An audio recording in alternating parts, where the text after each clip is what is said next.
একটি গুলি। এক মুহূর্তের স্তব্ধতা। আর তারপরই বদলে গেল ২০২৬ সালের নির্বাচনী সমীকরণ। জুলাই গণ-অভ্যুত্থানের অন্যতম কণ্ঠস্বর তরুণ তুর্কি শরীফ ওসমান হাদির রক্তে রঞ্জিত হল ঢাকার রাজপথ।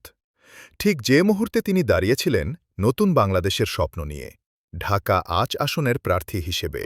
যিনি ছিলেন রাজপথের লড়াকু সৈনিক, আজ তিনি জীবনমৃত্যুর সন্ধিক্ষণে সিঙ্গাপুরের হাসপাতালের বেডে। কিন্তু প্রশ্ন হল, নির্বাচনের তফসিল ঘোষণার ঠিক পরদিনই কেন এই হামলা? এটি কি শুধুই একটি রাজনৈতিক সহিংসতা, নাকি এর পেছনে আছে আরও গভীর কোনো নীলনকশা?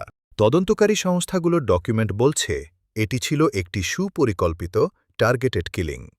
সিসিটিভি ফুটেজ এবং গোয়েন্দা তথ্য বিশ্লেষণ করে চিহ্নিত করা হয়েছে মূল শুটার, নিষিদ্ধ ঘোষিত সংগঠনের নেতা ফয়সাল করিম মাসুদ ও তার সহযোগীকে।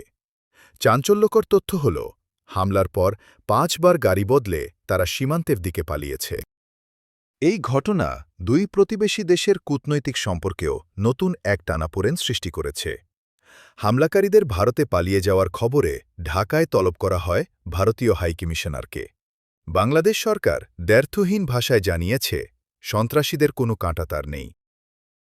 সামনে ১২ই ফেব্রুয়ারি, বহুল প্রতীক্ষিত নির্বাচন। কিন্তু ওসমান হাদির ওপর এই হামলা কি সেই নির্বাচনকে প্রশ্নবিদ্ধ করারই একটি অংশ?